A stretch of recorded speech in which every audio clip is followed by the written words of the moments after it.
Hi everyone, welcome to Patna IAS channel. आज हम सभी डिस्कस करेंगे कि कैसे ऐसे या निबंध का कंक्लूजन कैसे लिखा जाता है। पिछली दो क्लासेस जो यूट्यूब पे भी अवेलेबल है पटना आईएएस चैनल पे, आप लोग जाकर देख सकते हैं कि कैसे इंट्रोडक्शन लिखा जाता है और कैसे वो बॉडी लिखा जाता है कोई भी ऐसे का। बहुत अच्छी तरह से मैंने बताया हुआ है, आप जाकर जरूर देखें। कंक्लूजन ऐसे का बहुत इम्पोर्टेंट कंपोनेंट है, क्योंकि कोई भी कॉपी चेक करते हुए जब लास्ट में पहुंचेंगे तो कंक्लूजन अगर पॉजिटिव हो, बेहतरीन हो, तो वो एक अच्छा इम्पैक्ट देकर जाता है और आपको एडिशनल मार्क्स देकर जाएगा। तो कंक्लूजन पे आप लोग वर्क करना पड़ेगा, क्योंकि एक अच्छा ऐसे विदाउट कंक्लूजन बेकार होता है। अपनी बातों को कंक्लूड करना बहुत ही जरूरी है। तो कंक्लूजन लिखने के तरीके बहुत सिंपल हैं। कुछ कुछ पॉइंट्स को आपको रिमेम्बर रखना है जब आप एट लास्ट में कंक्लूजन लिखने जा रहे हो। तो किन किन पॉइंट्स का आप अपने बैक ऑफ माइंड में रखोगे कि कंक्लूजन में आप क्या लिखना है, उन सारी बातों को मैं यहाँ पे जिक्र करने वाला हूँ कुछ मिनटों में। पहला क्या है कि कंक्लूजन में आप क्या लिखोगे। तो जितना भी ऐसे आपने लिखा है, जो भी कंपोनेंट्स लिखा हुआ है, जितना जिसके बारे में भी कोई भी जिस टॉपिक पे आपने ऐसे लिखा है, उसके सारे की पॉइंट्स को आप समराइज करके आप कंक्लूजन में लिख सकते हो। समराइज द की पॉइंट्स, एक ये तरीका है कि सारे आर्गुमेंट्स को आप रिकैप करो और एट लास्ट में फिर एक शॉर्ट पॉइंट्स में बता दो कि क्या क्या आपने किया। फिर है रिविजिट द थीसिस स्टेटमेंट। आपका जो भी थीसिस स्टेटमेंट्स है उसको रिमाइंड करा दो रीडर को कि आपका सेंट्रल आइडिया ऑफ ऐसे क्या था। उस तरह आप एंड कर सकते हो ऐसे को। Provide a call to action.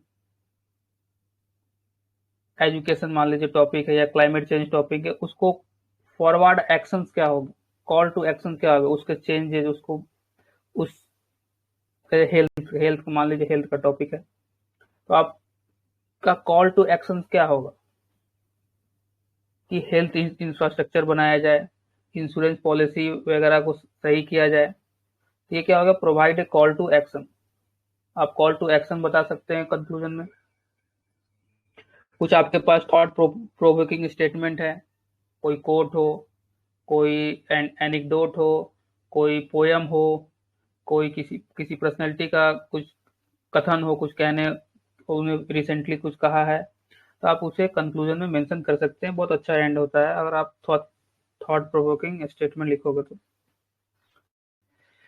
फिर अपने आर्गुमेंट का सिग्निफिकेंस दिखा सकते हो, या कुछ एनेक्डोट आपने शुरू किया है, पहले कुछ कहानी को जिक्र किया, कोई कैरेक्टर्स को जिक्र किया या कोई बैकग्राउंड आपने बताया है, उसको सारे जो बॉडी में आपने पॉइंट्स लिखा हुआ है उस पॉइंट्स को लिखकर उसको आप इंट्रोडक्शन में जिस कैरेक्टर्स या जिस बैकग्राउंड को आपने लिखा है उससे कनेक्ट कर दो। उसे ही बोलते हैं लिंक बैक टू इंट्रोडक्शन। फिर है provide a vision for the future. Future के लिए कुछ ऐसा विजन है, उसका ग्लिम्स आप दिखा दो। Avoid introducing new information. कभी भी कंक्लूजन में नया इंफॉर्मेशन आप देने का कोशिश ना करो जिसका आपने आर्गुमेंट बॉडी में दिया ही ना हो। एक नया ओपन कोई डायमेंशन नहीं कर दो जिसका आपने जिक्र किया ही नहीं हुआ है। वो फिर कॉपी चेकर्स के दिमाग में बैठ जाएगा कि इसका आप तो मतलब वो क्यूरोसिटी हो जाता है ना, आप कुछ नया ऐड करोगे उसके बारे में अपना जिक्र नहीं करा है। तो कभी भी बचो कोई न्यू इन्फॉर्मेशन देने के लिए कंक्लूजन में। फिर मेंटेन ए पॉजिटिव टोन। हमेशा पॉजिटिव टोन रखें, नेगेटिविटी या नेगेटिव टोन ना रखें। कि कोई भी चैलेंजेस को भी आप जिक्र कर रहे हो या किसी पॉलिटिक्स का भी अगर बात है तो आप उससे पॉजिटिव टोन में ही रखें, पॉजिटिविटी ही आप वहां पे दें।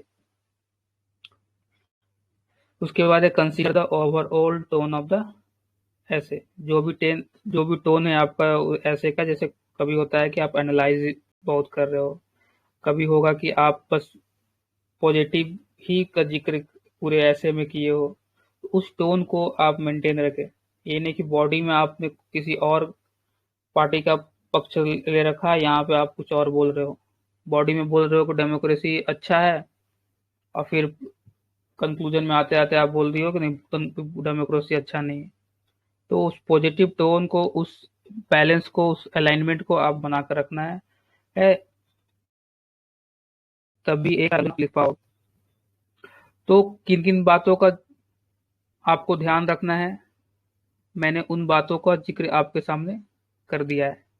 पहले है कि समराइज की पॉइंट्स, फिर आप थीसिस स्टेटमेंट को रिवीज कर सकते हो, कॉल टू एक्शन प्रोवाइड कर सकते हो, फिर एक बेहतरीन या कोई थॉट प्रोवोकिंग स्टेटमेंट, कोट्स हो, एनेक्डोट्स हो, उसका जिक्र कर सकते हो।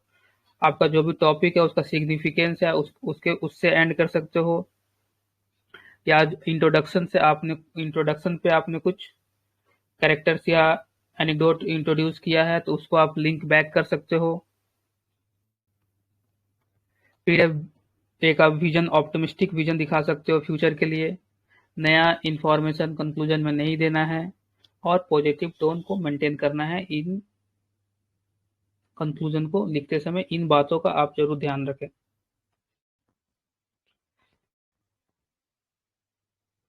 चलिए एक टॉपिक ले लेते हैं। एक टॉपिक है जैसे क्लाइमेट चेंज है। क्लाइमेट चेंज एक टॉपिक मैंने लिया है। तो कैसे इन पॉइंट्स को आप लिखोगे, जैसे मैंने यहाँ की पॉइंट समराइज किया, पहले मैंने जो बताया था क्या करना है, समराइज करना है की पॉइंट्स। तो मैंने लिखा है in conclusion we have examined the various causes and effects of climate change from green house gas emission to rising global temperature and their impact on ecosystem and human society. तो जिस topic के related हो उस topic का जो भी आपने argument दिया हुआ है, क्या ब्रॉड एक आर्गुमेंट होगा, एक किसी चीज से आपने शुरू किया, किसी एक डायमेंशन पे एंड करा है, बस आप उस डायमेंशन का यहाँ पे को आप बता दो, एक्सप्लेन कर दो कि हाँ ये मैंने पूरे अपने ऐसे में इसका चर्चा किया और इसको मैंने कंक्लूजन में वो आपको बताना है, और उसका क्या क्रक्स है वो थोड़ा सा आप एक लाइन दो लाइन में बता दो। जैसे मैंने यहाँ लिखा है by understanding the magnitude of the issue and the urgency of action required, we can work towards implementing solution to mitigate and adapt to climate change। ये एक देखो पॉजिटिव है, ऑप्टिमिस्टिक विजन भी है, या कॉल टू एक्शन भी बोला जा सकता है। फिर देखो दूसरा जो मैंने बताया, रिविजिट द थीसिस स्टेटमेंट। मेरा जो भी स्टेटमेंट होगा, in essence climate change poses a significant threat to our planet ecosystem and human civilization. Through collective actions and policy changes, we can address these pressing issues and strive towards a more sustainable future for generation to come। तो इसी तरह मैंने सभी जो भी points को consider करने बोला है मैंने, उसका एक एक आपको एग्जांपल मैंने ये दिखाया है कि कैसे आप एक बेहतरीन कंक्लूजन को अगर इस अप्रोच से आप सोचो तो एक अच्छा कंक्लूजन को आप लिख सकते हो। ऑफर ए थॉट प्रोवोकिंग स्टेटमेंट, कुछ कोट्स है, जैसे मैंने यहाँ कोट्स का एक नाम लिया है रैचल कार्सन का, जिन्होंने बोला था in every outthrust headland, in every curving beach, in every grain of sand there is a story of earth. ठीक है, in every outthrust headland, in every curving beach, या in every grain of sand there is a story of the earth. Let us reflect on the interconnectedness of all life and profound effect of our actions on the world around us। क्या शानदार quotes है। तो ऐसे ही आप quotes को एक copy में लिख सकते हो, अलग अलग टॉपिक के लिए अलग अलग कोट्स, जिसको आप कंक्लूजन में यूज कर सकते हो। वो एक बहुत ही पॉजिटिव इम्पैक्ट देके जाता है, कॉपी चेक कर सकते हो माइंड पे। आप सिग्निफिकेंस बता सकते हो, क्या सिग्निफिकेंस है क्लाइमेट चेंज का क्या सिग्निफिकेंस है। The fight against climate change is not just about protecting polar bears and rain forest, it is about safeguarding the future of humanity. एक सिग्निफिकेंस हमारा है मेरा क्लाइमेट चेंज के आर्गूमेंट के लिए। फिर लिंक बैक टू इंट्रोडक्शन कर सकते हो या कोई ओपनिंग डिस्कशन, जैसे मैंने लिखा है, from the opening discussion on the alarming rise of global temperature to the examination of the facts on the ecosystem in human society. मैंने मान लो कोई इंट्रोडक्शन मैंने ओपनिंग डिस्कशन पे जहाँ मैंने बताया है कि ग्लोबल टेम्परेचर कितना बढ़ गया है, उसको मैं यहाँ पे क्या करने की कोशिश कर रहा हूँ, वहाँ पे लिंक बैक करने की कोशिश कर रहा हूँ कि कैसे उस कंक्लूजन को इंट्रोडक्शन को के कैसे लिंक बैक किया जाता है। फिर है आप विजन दिखाओ फ्यूचर का। As we look ahead, imagine a world where clean energy powers our cities, where forests flourish, where communities and resilient in the face of environmental challenge। तो ये मैंने विजन दिखाया। तो इन बातों को आप याद रखो, किसी टॉपिक पे भी ऐसे लिख रहे हो प्रैक्टिस करो, आपको खुद आ जाएगा कि किन बातों का ध्यान रखना है while writing a good essay which can fetch you more than 60 marks out of 100 in one essay।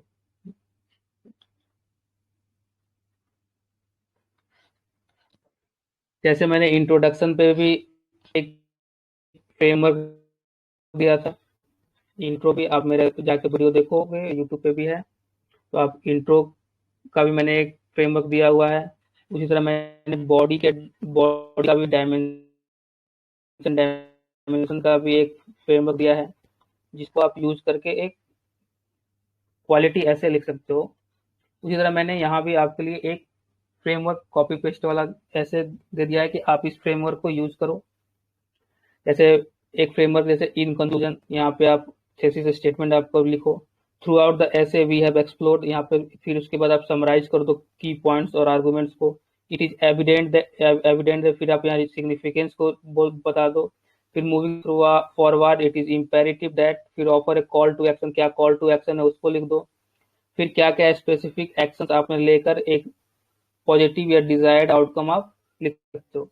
As we contemplate topic let us remember, यहाँ पे थॉट प्रोवोकिंग इंसाइट दे दो और फिर एंड ऑन ए पॉजिटिव।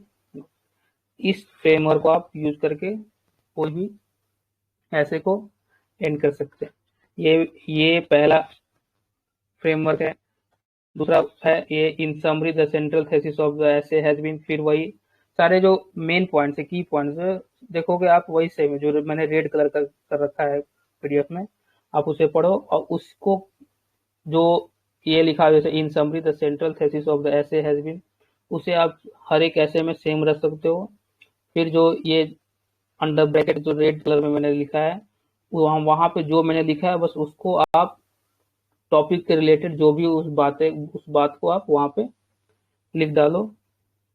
ऐसे का जो conclusion है वो बहुत अच्छा आप लिख पाओगे। प्रैक्टिस में लाना होगा, बार बार आपको लिखना होगा सेम स्टेटमेंट, और उस थॉट को से आपको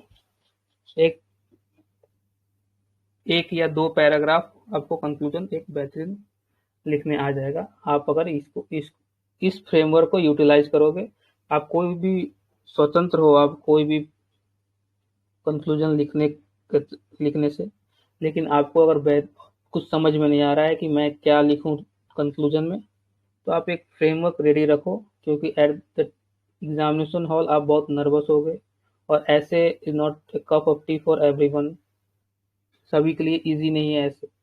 कुछ लोग अभी तक ऐसे आज तक लिखा भी नहीं होगा, उनके पास टाइम भी नहीं है, तो आप इसे प्रिपेयर कर सकते हो।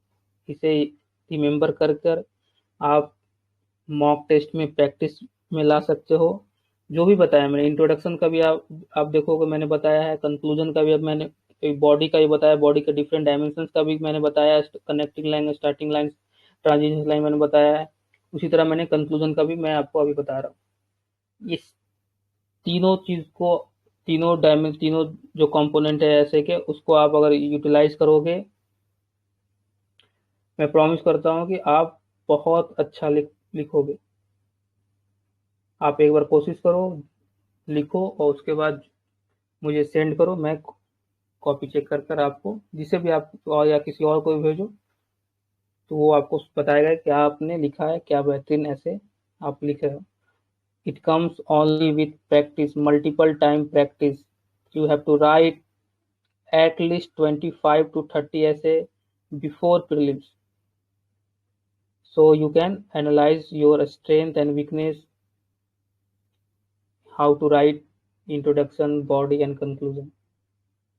So do multiple time writing, know your weakness, know your strength, and thereafter you can improve yourself. ऐसे एक टॉपिक है, जैसे ये 69 बीपीएससी में कुछ science and technology are helpful in the understanding the mysteries of the universe.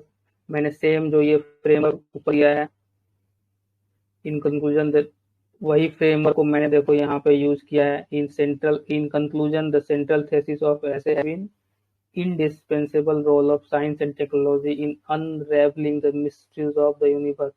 मैंने यहाँ पे क्या लिखा है, फिर सब ध्यान दो क्या था मैंने। In conclusion we state thesis statement. मेरा थेसिस स्टेटमेंट क्या है, ये मेरा थेसिस स्टेटमेंट है। Science and technology are helpful in understanding the mysteries of the universe. मैंने उसी को थोड़ा सा अलग टाइप का लिखा है। कॉपी पेस्ट तो आप वही सेम वर्ड्स को तो नहीं लिख सकते हो, लेकिन उसके स्ट्रक्चर ऑफ सेंटेंस को चेंज कर सकते हो। इन कंक्लूजन मेरा पहला लाइन, फिर the central thesis of essay has been indispensable role of science and technology in unraveling the mysteries of the universe। ये मेरा थेसिस का स्टेटमेंट हो गया। फिर मेरा फ्रेमवर्क क्या कह रहा है, throughout the essay we have explored. Same line मैंने देखो, throughout the essay we have explored, same. अब मैंने क्या एक्सप्लोर करा है, बॉडी में अपना क्या आर्गुमेंट दिया है उसे लिखना है। मैंने मान लो एक्सप्लोर किया या बॉडी में लिखा है, the advancement in the scientific knowledge and technology provide our understanding of the cosmos. मैंने फिर वो लिख दिया है। फिर आप देखोगे कहाँ गया, moving forward it is imperative to imperative that, यहाँ देखो moving forward it is imperative that. यहाँ फिर मैंने क्या लिखा है, अब क्या बताना है आपको, offer a call to action और प्रपोज ए सॉल्यूशन। तो प्रपोज ए सॉल्यूशन यहाँ करना है, तो मैंने क्या सॉल्यूशन बताया, we continue to invest in scientific research and technological advancement to further expand our understanding of the cosmos by embracing curiosity-driven exploration and cutting-edge technology. We can continue to unlock the secrets of the universe, deepen our appreciations for the wonders of the cosmos। ये मेरा call to action है। फिर मैंने as we conclude,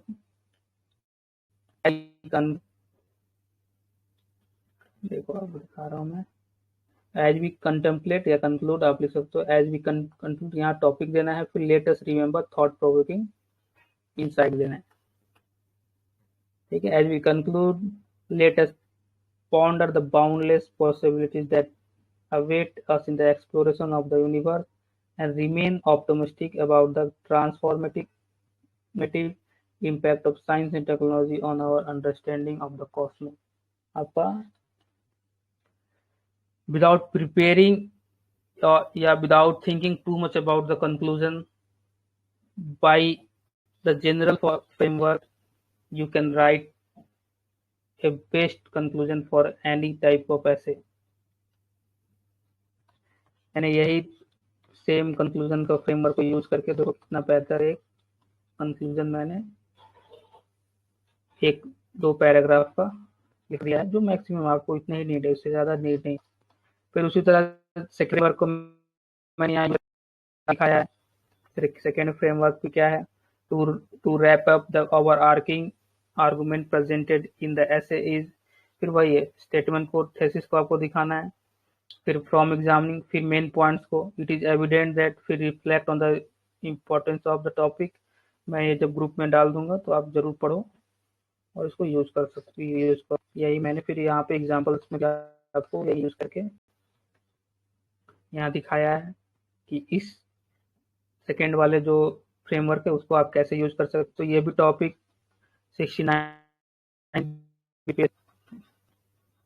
ऐसे में पूछा था, उसी टॉपिक को मैंने यूज करके दिखाया है।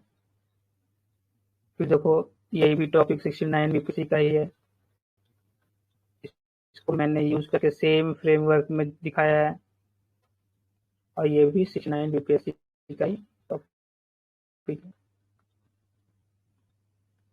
और इसे भी मैंने वही सेम फ्रेमवर्क में फिट करके दिखाया है कि आप एक अच्छा कंक्लूजन कैसे लिख सकते हो। तो आई होप मैंने इंट्रोडक्शन लिखना, बॉडी के अलग अलग डायमेंशन लिखना, बहुत सारे अप्रोच मैंने दिखाया। मैंने बॉडी वाले ऐसे के बॉडी वाले वीडियो में मैंने बताया कि 50 डायमेंशन बताया। 50 डायमेंशन में हर एक डायमेंशन का मैंने 5-5 सब डायमेंशन बताया है, तो कम से कम 250 हो गया। आपको तो लिखना सिर्फ मोस्टली आपको 6 to 8 डायमेंशन कवर कर जाएगा, क्योंकि आपको 8 या 9 पेज लिखना है। आप मोस्टली कवर कर पाओगे 7 to 8 मैक्सिमम डायमेंशन को टच कर सकते हो। तो आप उसका वीडियो को भी देखो, जो भी मैंने बताया फ्रेमवर्क सभी के लिए, उसको यूटिलाइज करके देखो। जो भी की पॉइंट्स मैंने डिस्कस करा है उसको यूटिलाइज करके देखो, और उसके बाद भी अगर आपको कोई प्रॉब्लम लगता है तो आप मुझे बताओ, मैं उसे देखूंगा कि आपके साथ क्या प्रॉब्लम है, आपका स्ट्रेंथ क्या है, वीकनेस क्या है। आप जब लिखोगे मुझे सेंड करोगे तभी मैं बता सकता हूँ कि क्या आपके लिए बेहतरीन हो सकता है। तो सभी के स्ट्रेंथ अलग है, सभी के वोकेबलरी अलग है, वर्ड पावर अलग है, आंसर राइटिंग स्किल्स अलग होते हैं। इसलिए मैंने ये जनरल फ्रेमवर्क दिया है, जिसको आप यूज करके, अगर आपका अच्छा आंसर राइटिंग स्किल्स नहीं है फिर भी आप औरों से बेहतर लिख सकते हो, जो आपको 55-60 प्लस मार्क्स ऐसे में देकर जाएंगे पर ऐसे। आउट ऑफ 100 में बात कर रहा हूँ, ठीक है। तो बचा सेक्शन 3 का, जिसमें बिहार के प्रोवर्ब्स पूछे जाते हैं, बिहार के मुहावरा पूछे जाते हैं। उसके लिए भी मैं एक सेपरेट क्लास लाऊंगा कुछ दिनों के बाद। तब तक आप कोशिश करो कि जितना भी प्रीवियस ईयर क्वेश्चंस है, या यूपीएससी में कुछ ऐसे पूछे गए या कहीं भी आपको ऐसे मिले, उसको आप लिखने का प्रयास करो, कोशिश करो, क्योंकि लिखने के बाद ही आप एक समझ पाओगे कि कैसे लिखना है। और जो भी मैंने बताया उसको यूटिलाइज करो आप। उसके बाद कुछ प्रॉब्लम होता है जरूर आप बताओ मुझे, आगे मैं देखता हूँ। ऐसे क्लास पे कुछ थीम वाइज मैं डिस्कशन लेकर आऊँगा, जैसे एजुकेशन पे किस किस पॉइंट्स को, क्या क्या आर्गूमेंट्स को, क्या क्या डाटा, क्या क्या फैक्ट, क्या कोई एनेक्डोट। उस तरह फिर सेपरेट हेल्थ पे, फिर क्लाइमेट चेंज पे, फिर पॉवर्टी, अनएम्प्लॉयमेंट, ऐसे थीम वाइज जो आप मैं डिस्कस करूंगा। थीम वाइज मैंने कुछ पॉइंट्स, आर्गूमेंट्स मैंने वो सब लेकर आऊंगा, जिसको आप, अगर उसके रिलेटेड कोई अगर टॉपिक कोई आ गया तो आप उसको डिस्कस कर सको।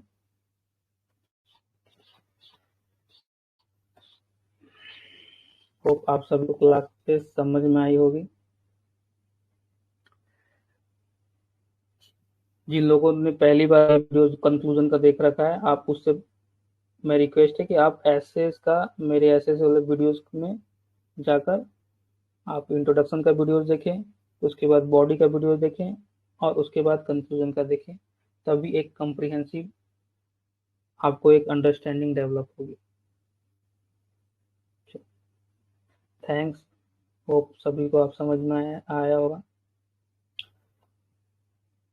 गुड बाय सभी को।